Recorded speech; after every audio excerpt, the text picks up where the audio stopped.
네, 윤석열 대통령 취임 이후 처음으로 대통령실 개편이 있었습니다. 정치권에선 특별감찰관 임명을 두고 공방이 이어지고 있는데요. 국민의힘 윤리위에선 이준석 전 대표에 대해서 징계를 내린 이후 이 전 대표가 여론전을 이어가며 이른바 윤핵관에 대한 공세 수위를 끌어올리고 있습니다. 또 민주당 전당대회 소식까지 오늘은 노동일 경희대 교수와 알아보겠습니다. 네, 교수님 안녕하십니까? 안녕하세요. 자, 먼저 대통령실 인사 취임 103일 만에 이루어진 인사부터 좀 들여다보겠습니다. 어느 정도 예고됐던 부분인데 어떻게 평가하십니까? 글쎄 여러 가지 다 똑같은 사안을 보더라도 네. 긍정 부정 다 있지 않겠습니까? 평가가. 긍정적으로 보면 일단 저는 제일 중요한 게 네. 대통령과 대통령실이 뭔가 좀 국민 여론에 귀를 기울이기 시작했다는 부분이라고 생각합니다. 사람을 바꾼다, 사람을 보강한다 네. 이런 차원도 중요하지만은요. 그동안은 인적 쇄신이 필요하다는 데 대해서 대통령도 그렇고 대통령실에서 메시지가 뭐였습니까? 지지율을 올리기 위해서 인위적인 개편 같은 거 안 한다 이러셨잖아요. 대통령은 사적 인연을 중시하기 때문에 네. 쉽게 바꾸지 않는다. 이렇게 바꾸고 사람을 새로 보강했다고 하는 것은 그래도 그런 쪽에 국민 여론에 좀 귀를 기울이기 시작했다 이렇게 하는 것이고요. 네. 김은혜 홍보수석은 과거 청와대 대변인도 했었고 후보 공보단장, 대통령 당선인 대변인 이런 워낙 여러 가지 경력이 있고 본인이 워낙 또 활발한 홍보 전문가이기 때문에 그런 점에서도 저는 지금보다는 홍보 라인이 여러 가지 보강될 거라고 생각합니다. 홍보 라인을 보강했다는 건 지금 쇄신 요구에 대해서 어떻게 화답한 거라고 해석할 수 있을까요? 그러니까 홍보 라인이 뭔가 좀 문제가 있다는 건 여러 차례 지적이 됐지 않습니까? 네. 저 개인적으로 봤을 때 대통령실에서 발표하는 무슨 사진, 메시지 이런 거 도저히 이해하기 어려운 부분이 상당히 많았었습니다. 지난번 포가 써졌을 때 대통령께서 국정 책임자로서 죄송하다는 말씀을 하셨죠. 그 누구나 사과로 받아들였잖아요. 언론도 사과로 받아들였는데 대통령실에서 사과가 아니라고 굳이 해명이 나왔어요. 네. 언론이 이건 사과가 아니다라고 평가를 해도 대통령실에서는 이건 총칙인 국정 책임자로서 사과합니다. 라고 해야 되는데 아니라는 메시지를 나온 걸 보면서 네. 이건 참 이해하기 어려운 그런 부분인데 그런 점에서 좀 바로잡기 위한 그런 것이라고 생각이 되고요. 반면에 이제 그 좀 부정적 평가는 야당 수석이 나오지만 그저 또 똑같이 아는 사람 쓰는구나. 그리고 이관섭 정책교육수석도 그야말로 좀 참신한 인물이라기보다는 과거 늘 관료했던 이런 분들. 그러니까 인재풀이 넓어지지 않았다. 넓지 않다. 여전히 똑같다. 이렇게 좀 평가할 수도 있겠죠. 네. 그걸 야당에선 민심 아닌 윤심 인사다라고 표현을 했더라고요. 자, 교수님께서는 지금 보면 정책과 홍보 기능에 강화에 방점을 찍었는데 좀 아쉽다면 조금 더 여기에 어느 정도 보강이 좀 있었어야 된다 보십니까? 좀 정무 라인 얘기도 그러니까 나오는데요. 지금까지 뭔가 이제 잘못됐기 때문에 뭔가 좀 쇄신한다 이런 이제 네. 메시지가 둬야 되는데 그게 아니고 이제 그만두게 한 사람은 사실 없는 거죠. 쇄신한 걸 일단 좀 잘못한 걸 책임을 지게 하고 네. 윤 대통령이 사적 인연을 중시한다고 하지만 사적 인연을 중시하는 그런 위치에 있는 건 아니죠. 윤 대통령이 지금 네. 국정의 총책임자로서 굉장히 그것이 훨씬 더 중요한 그런 부분인데요. 그런데 지금 좀 아쉬운 부분은 뭐냐? 네. 이게 지금 많은 사람들이 지적하는 것 중에 하나가 정무 기능이잖아요. 정책적 판단 기능, 네. 정무적 판단 기능 이런 것들은 앞으로 더 개편되고 쇄신되고 보강되고 할 걸로 좀 믿습니다. 이걸로 다 끝이 아니다 생각을 하고 있고 또 그렇게 얘기를 하시지 않습니까? 네. 5년 내내 쇄신할 것이다 얘기하셨는데 시급히 보강될 게 정무 라인, 좀 정무적 판단을 더 잘할 수 있는 이런 사람이 필요하다고 생각합니다. 윤석열 대통령이 정무적 판단이 좀 부족하다고 하는 것은 비밀이 아니잖아요. 본인 스스로도 27년간 계속해서 검사만 하셨던 분이기 때문에 본인이 정무적인 어떤 감각이라든지 정치적 능력, 역량 이런 부분이 좀 부족하다고 하는 것은 흠이 아니고 그것은 누구나 알 수 있는 문제인데 네. 만약에 흠이라면 본인이 정무적 판단을 제일 잘할 수 있기 때문에 나를 주위에 있는 사람은 그냥 실무적 참모만 있으면 된다.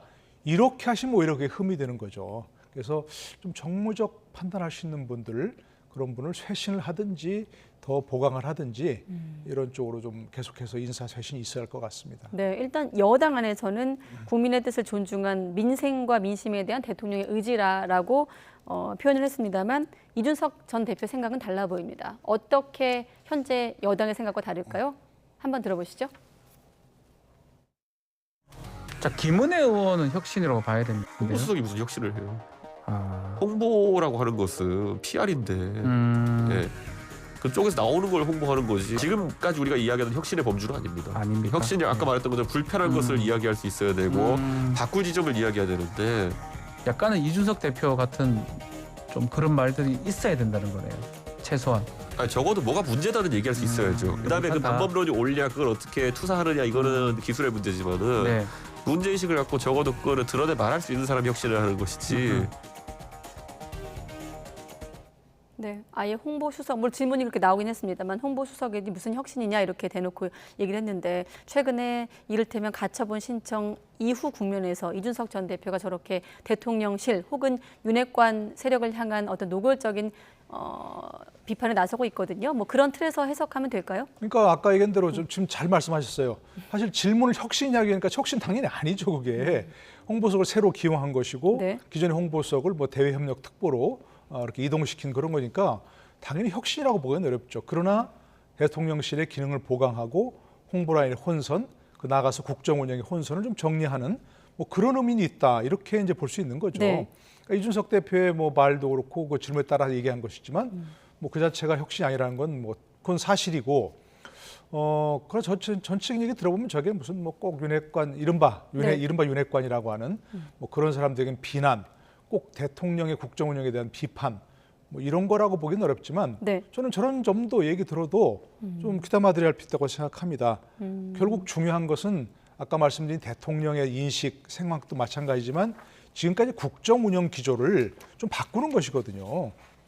대통령께서 계속 메시지를 발할 때 국민들이 어떤 그 듣고 싶은 말이 아닌 본인이 하고 싶은 말을 많이 하셨던 거 아닙니까? 네. 근데 정치는 기본적으로 본인이 하고 싶은 말을 하는 게 아닌 거죠. 국민이 듣고 싶은 말을 하는 거고 그것이 무슨 국민에게 아부하라거나 달콤한 말을 하는 게 아니고 네. 그래서 인사 문제를 지적했을 때는 왜 이런 사람을 꼭 쓰려고 하는지 만약 그렇게 하신다면 네. 그렇게 설명을 해야 되는 것이지 이런 사람 좋은 사람 봤어요? 이렇게 하는 건 대답이 아니라는 거죠. 그러니까 그런 식의 국정 운영 기조를 바꾸는데 홍보수석이 일정한 역할을 할 수 있다면 그것은 좋은 것이고 긍정적으로 평가할 만한 부분이라는 거죠. 네. 네. 자, 인선 관련해서 마침 또 대통령실에서 아까 속보도 나왔습니다. 특별감찰관 여야의 추천을 기다리고 있다. 그 앞선 메시지는 국회에서 결정하면 100% 수용하겠다. 자, 아까 뭐 박석원 앵커도 정리했습니다만 대통령실도 임명하겠다. 국회도 어느 정도 공감대가 있는데 이거 지금 기싸움 차원인가요? 왜 이게 지지부진할까요? 글쎄 저도 이해가 잘 안 가요. 네. 지난 5년 동안 문재인 정부 5년 동안 특별감찰관 임명을 하느냐 마냐 했고 네. 또 국민의힘에서는 당시 야당이었던 문재인 대통령이 왜 특별감찰관을 공석으로 두냐고 계속 비판하고 비난했지 않습니까? 네. 그렇다면 지금 빨리 임명을 해야죠. 그 윤 대통령께서도 저 후보 시절에도 특별감찰관 계속 임명하겠다고 얘기하셨잖아요. 그런데 이제 아마도 절차가 국회에서 추천을 해야 되는 거죠. 하면 그 둘 중에 한 사람은 이제 뭐 네. 대통령이 임명하는 그런 절차를 밟아야 되는데 여야가 빨리 합의해서 추천하든지 아니면 대통령실에서 빨리 추천해달라라고 재촉을 하든지 이렇게 해야 될 필요가 있는 거죠. 첫 번째는 그렇게 할 필요가 있는 것이 네. 지금 김건희 여사에 대해서 계속 여러 가지 이런저런 말들이 나오잖아요. 예. 그 실체가 있든 없든 그런 얘기가 나오면 그 자체가 사실은 국정 운영에 누가 되는 거예요. 특별감찰관이 만약 있다면 그런 얘기가 나올 수 없겠죠. 미리 예방을 하거나 그런 얘기가 나왔을 때 바로 조사해서 진상을 밝힐 거니까. 그렇지 않으니까 지금 문제가 자꾸 되는 것이고 두 번째는 아마 여당에서는 지금 조영 비대위원장은 그랬죠. 뭐 북한 인권재단 이사와 같이 추천하자 그랬는데 인권재단 이사 추천은 또 뭐 지금 현재 야당인 국민의 더불어민주당에서 지난 정권이 계속 안 했던 그런 부분이죠. 근데 굳이 왜 이걸 또 연계해야 되는 건지 이해가 안 가요. 국정 운영에 부담이 되는 문제가 있으니까 특별감찰관을 빨리 임명해서 네. 그 부분 해소하고 그리고 뭐 북한 인권재 그럼에도 불구하고 인권재단 이사를 임명하지 않는다. 임명에 협조하지 않는다. 야당이. 그러면 그건 비판할 여지가 있는 거죠. 그러나 이거를 특별감찰관 임명하자 하니까 인권재단 이사와 연계해서 하자. 이렇게 얘기하는 것은 사실은 조금 전혀 관계없는 얘기를 네. 또 연계해서 이렇게 하는 건 바람직한 거 아니죠. 지방선거 앞두고 여당 안에서도 특별감찰관 얘기가 나왔던 걸로 그렇죠. 기억을 하고 예. 참고로 국회에서 3명을 추천하면 대통령이 1명을 지명하는 절차를 거치는데 아무튼 대통령실 메시지가 나왔기 때문에 또 국회에 변화가 있을지 함께 지켜보기로 하고 자 문재인 전 대통령 사저에 대한 경호가 강화됐습니다. 바로 여쭤볼게요. 어떻게 평가하십니까? 300m? 긍정평가합니다. 아마도 지금 여야가 다 지금 긍정평가하고 있죠. 네. 더불어민주당에서 감사하다고 얘기하고 있고 윤 대통령 취임 후에 아마 처음 나온 그런 긍정 메시지 아닙니까? 여야당에서. 네. 저는 이 부분도 사실은 뭐 그 있었던 일, 뭐 비난이 아니고 처음 이 문제가 조금 이제 그 윤 대통령 연결해서 부각됐던 게 저렇게 이제 그 유튜버들이 막 욕설을 하고 너무 시위를 그렇게 방법론적에서 좀 용인하기 어렵게 하니까 그런 질문을 했지 않습니까? 그런데 대통령께서 뭐라 했어요? 아, 집무실 앞에서도 그 시위하는데 법대로 해야죠. 이렇게 했지 않습니까? 네, 6월에 그랬었죠. 예. 네.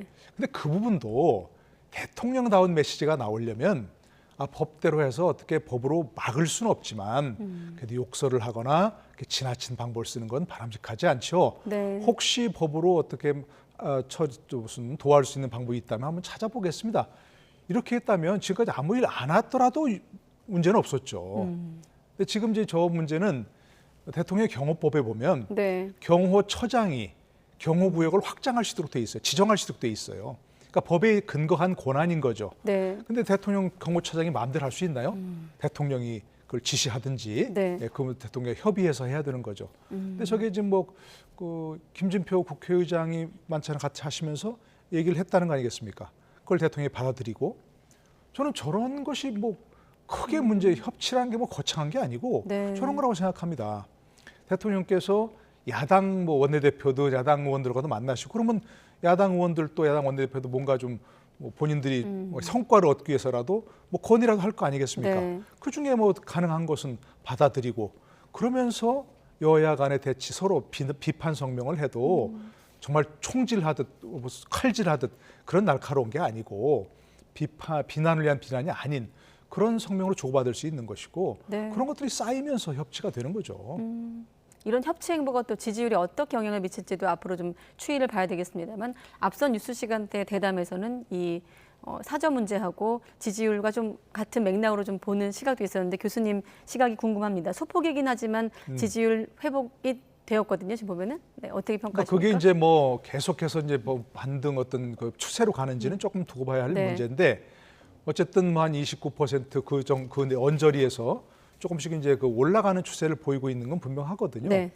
여론조사 우리 여러 차례 얘기하지만 추세가 중요한 거니까 계속해서 하락 추세로 갔다면 정말 위기감이 들 수 있지만 이 문제는 이제 3자 앞에 2자 대신 3자가 보이는 상황에서는 네. 긍정적이라고 생각이 되고요. 아까 말씀드린 그런 일부터 시작을 하면 1%포인트씩이라도 올라갈 거 아니겠습니까? 네. 이 문제도 사실은 어떤 극단적인 사람들 사이에서는 마땅치 않다고 하면 있을 수 있어요.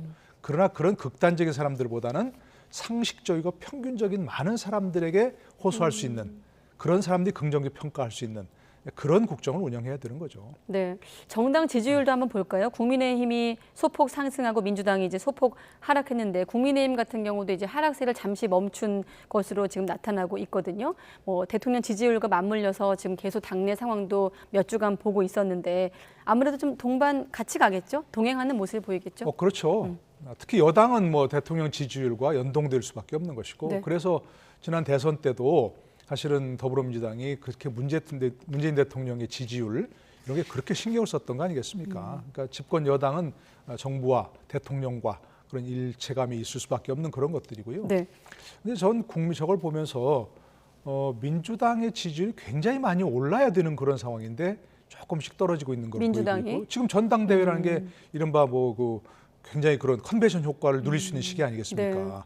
매일매일 어떤 그 뉴스에 나오고 사람들이 주목해야 되는데 뭐 오늘도 얘기할 수 있는 시간인지 모르겠습니다만 네. 어떤 것도 지금 다 봐도 그 정치 관련 시사 프로를 봐도 얘기 많이 하고 민주당 전당대회는 한 꼭지 얘기해요. 그만큼 이게 주목을 못 받는 거 아니에요. 그러니까 지금 이제 굉장히 여론이 올라야 될 여론 지지율이 올라야 될 상황에서 오르지 못하고 있고 너무 판세가 분명해서 흥행이 좀 떨어지는 건가요? 뭐 그런 점도 분명히 있겠죠. 뭐 어대명이어서 확대명이라고 지금 하고 있는 그런 상황이고, 예. 그러니까 결과가 너무 뻔하고, 두 번째는 도대체 뭐 대선 지선을 치고 나서도 변한 게 없다, 똑같다, 이런 모습이 있을 수 있고, 또 한 가지는 이재명 후보가 대표가 된 게 확실하지만 네. 지금 민주당에서 당헌 개정 문제를 들고 나온 것도 그렇고 많은 사람들이 사법 리스크를 얘기하지 않습니까? 네. 그러니까 특히 호남 지역을 중심으로 정말 열혈 지지층 사이에서는 이재명 후보에 대한 반감도 상당히 있다고 볼 수 있는 거죠. 그런 점에서도 흥행이 부진한 그런 요인이라고 할 수 있는 거죠. 네.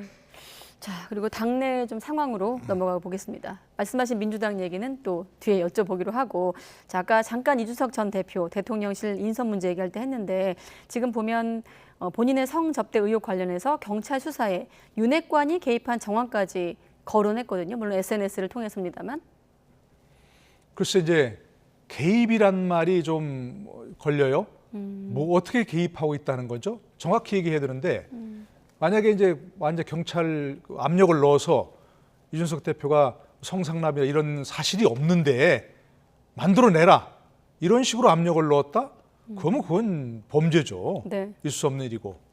그런데 예를 들어서 성상납 문제나 이런 증거가 확실한데 많은 사람, 저도 마찬가지 얘기하지만 도대체 경찰이 뭐 하는 거냐 이해가 안 가요. 이게 무슨 증거가 복잡하고 뭐 증인이 많고 밝힐 수 없는 그런 일이 아니고 이미 녹취록까지 엄청나게 많이 나와 있고 네. 이걸 조금만 뭐 들여다보면 사실관계를 분명히 알 수 있는 일인데 언제까지 이렇게 도대체 사실관계를 밝히지 않고 있을 수 있냐. 그래서 만약 좀 경찰 친문 있는 사람들이 좀 빨리 좀 이거 결론 냈으면 좋겠다, 봤으면 좋겠다 이렇게 얘기했다면 물론 그것도 부적절하죠. 사실은 수사에 대한 절대적 독립성을 유지해야 되니까. 네. 그러나 그것은 수사 개입이어서 뭐 황당하다 이렇게 할 그런 얘기는 아닌 거죠.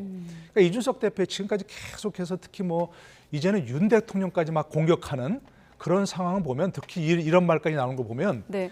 경찰 수사에서 이제 어떤 뭐 사실관계가 확정이 되어서 이준석 대표가 이제 뭐 성상납 문제라든지 뭐 이런 것이 있었다 이렇게 나오면 거 봐라 이렇게 윤핵관이 개입해서 이렇게 나오는 거 아니냐라는 쪽으로 얘기하려고 지금 저런 얘기까지 하는 거라고 그렇게밖에 볼 수 없는 거죠. 네. 자, 이런 가운데 국민의힘 윤리위가 저녁에 열릴 예정입니다. 물론 이제 주로 논의할 내용은 김상원 의원, 지난번 이제 실언 논란을 겪었던 김상원 의원에 대한 심의 예정인데 혹시 이 자리에서 또 이준석 전 대표에 대한 추가 징계가 있을 것인가가 관심인데 얘기가 나올까요?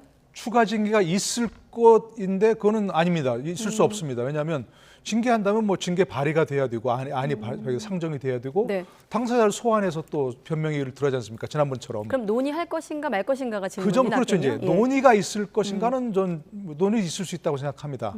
왜냐하면 그 자연스럽게 나올 거 아니겠습니까? 네. 윤리위에서 입장문을 통해서 당 위신 훼손하거나 타인을 모욕하는 행위를 엄정하게 심의하겠다 이렇게 얘기했는데 네, 19일에 그런 예, 입장문을 발표했죠. 그러니까 아직 그것이 뭐 예. 징계안이 발의되거나 특정인에 대해서 이준석 대표를 비롯한 네네. 특정인에 대해서 뭐 징계를 할 것인가 말 것인가 논의되지는 않지만 오늘 모인 김에 이런 문제는 지금 너무나 당이 어수선하고 정말 서로가 서로에 대한 투쟁밖에는 보이지 않는 네. 이런 집권 여당의 모습이니까 혹시 윤리위에서 이런 부분을 뭐 다른 지금 이제 이미 뭐 그런 쪽에서 뭐라 그럴까 고발 어떤 윤리 그 심사를 해달라는 그런 신청이 들어갔다고 하니까 네. 이런 문제를 다룰 것인가 말 것인가 그건 논의할 수 있겠죠 얼마든지.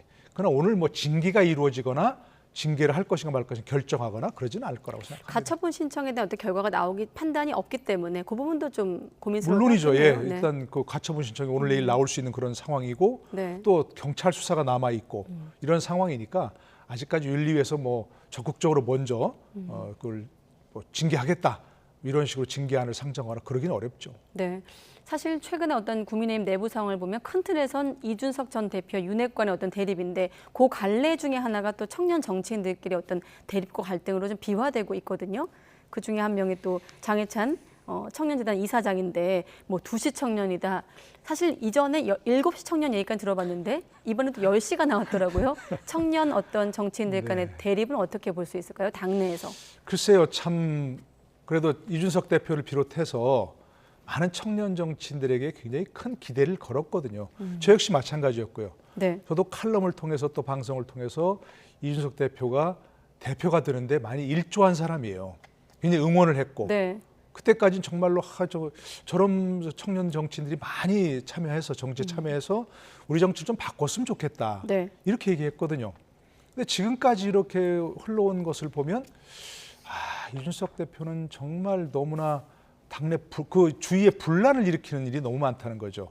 우리가 지금 기억하지 않습니까? 손학규 대표 나가라, 안철수와의 싸움, 또 이정현 대표도 뭐 몰아내려고 싸웠고, 지금도 이제 뭐 나와서 정말 본인도 억울한 점이 있겠지만 네. 결국 본인의 일 때문에 그렇게 된 거 아닙니까? 본인의 어떤 성상이나 의혹 이런 것 때문에. 네. 그런 상황에다 더더구나 이제는 그 유망하던 청년 정치인끼리 서로 이제 손가락질하면서 뭐 아까 이게 뭐랬습니까? 7시, 10시, 2시 네.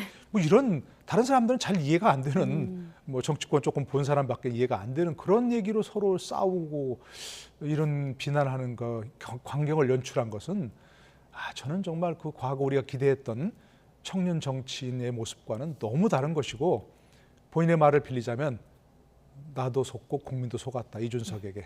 그렇게 얘기할 수 있을 것 같습니다. 네. 그리고 홍준표 시장은 뭐 그대로 전해드리면 같은 편끼리 손가락질하는 것에 대해서 구질구질하다 뭐 이런 표현도 쓰기도 했더군요. 그럼 뭐 한탄의 표현 아니겠습니까? 네. 똑같은. 예. 알겠습니다. 민주당 분위기도 한번 잠깐 짚겠습니다. 뭐 말씀하신 대로 이재명 의원이 대세가 확인되고 있고, 이렇게 되면 뭐 남은 반전이 이제 없다고 보면 될까요? 반전이 있을 리가 없지 않습니까? 네. 근데 지금 한 가지 조금 아쉬운 부분은 뭐냐면, 저렇게 이제 뭐 어대명에서 확대명까지 이어지는 것이 계속 지금 투표한 결과를 발표하는데 이거 권리당원 투표만 발표한 것이거든요. 네. 그 대의원 투표, 일반 당원 투표, 또 국민 여론조사 이런 거 전혀 지금 반영이 안 됐거든요. 그런데 저희 권리당원 투표에서는 다 아시지만 굉장히 지금 강성 지지층이 권리당원을 많이 포진하고 있어서 네. 그 이재명 후보를 밀고 있는 그런 상황 다 알고 있지 않습니까? 그런데 저렇게 가면 결국 물론 뭐 전혀 여론을 왜곡하고 있다고까지 얘기할 수는 없지만 여론도 그에 따라갈 수밖에 없는 그런 상황이 되어서 이런 설계가 조금 좀 잘못된 거 아닌가, 그런 아쉬움은 있지만 어쨌든 뭐 사실 뭐 그렇다 하더라도, 예를 들어서 뭐 대의원 투표, 뭐 권리당원 투표, 일반 당원 투표, 예를 들어서 뭐 일반 여론조사 이것들을 한꺼번에 하더라도 이재명 후보가 대표가 되는 데는 뭐 큰 지장은 없지 않겠는가 하는 그런 생각이 있습니다. 네, 지금 당 대표의 최고위원까지 지도부가 이를테면 이제 친명 일색으로 흘러갈 거란 전망이 대세이다 보니 당내에서 우려의 목소리가 나왔거든요. 누가 어떤 얘기를 했는지 잠깐 또 들어보겠습니다. 지도부가 완전히 뭐 원래 주류와 비주류라는 게 정당 내에는 존재하기 마련이고, 비주류는 한 40%, 아무리 적더라도 한 30% 정도의 그 세력은 갖고 있는 게 정상이었죠. 비명계라고 한다면 뭐 전혀 목소리도 내지 못하고 내부 총질한다 그러고 문자 폭탄 날라오고 이제 그렇게 될 지금 상황인데, 참 걱정이 지금 4.7 재보궐이나 대선 지선 패배 원인이 무능과 내로남불 위선, 그리고 당신과 민심의 괴리, 뭐 그게 전 패배 원인이라고 보는데 그게 점점 더 증폭되는 것 같고요. 네. 민주당 조응천 의원이 YTN 뉴스 라이더에 나와서 언급한 내용인데, 당심과 민심의 괴리를 언급했거든요. 자, 끝으로 이렇게 질문 드릴게요. 자, 전당대회 이후 민주당의 모습을 예상해 본다면? 강한 친명당, 유일한 친명당 이렇게 될 수밖에 없겠죠. 예. 아까 저 조응천 의원의 우려 저 절대로 동감하고요. 건강한 반대 세력이 존재해야 건강한 세력이 되는 거죠. 지금 민주당에서 대통령실, 윤 대통령 공격하는 포인트가 뭡니까? 쓴소리 하는 사람 하나도 없다는 거 아니겠습니까? 그렇게 되면 지금 같은 이 상황이 되어서 만약에 어대명이 되고 나머지 뭐 최고인들도 거의 다 친명계도 된다? 그럼 누구 하나 쓴소리 할 수 없지 않습니까? 금태섭 의원의 일을 봤잖아요. 쫓겨나는 그런 상황을. 네. 지금 그게 이제 앞으로는 더 강해지고, 지금은 그래도 이재명 의원이 뭐 후보기 때문에 조심하는 그런 모습을 보이고 있지만, 일단 대표가 되고 나면 절대 그렇지 않을 겁니다. 네. 여기까지 듣겠습니다. 오늘은 노동일 경희대 교수와 함께했습니다. 교수님 고맙습니다. 네, 고맙습니다.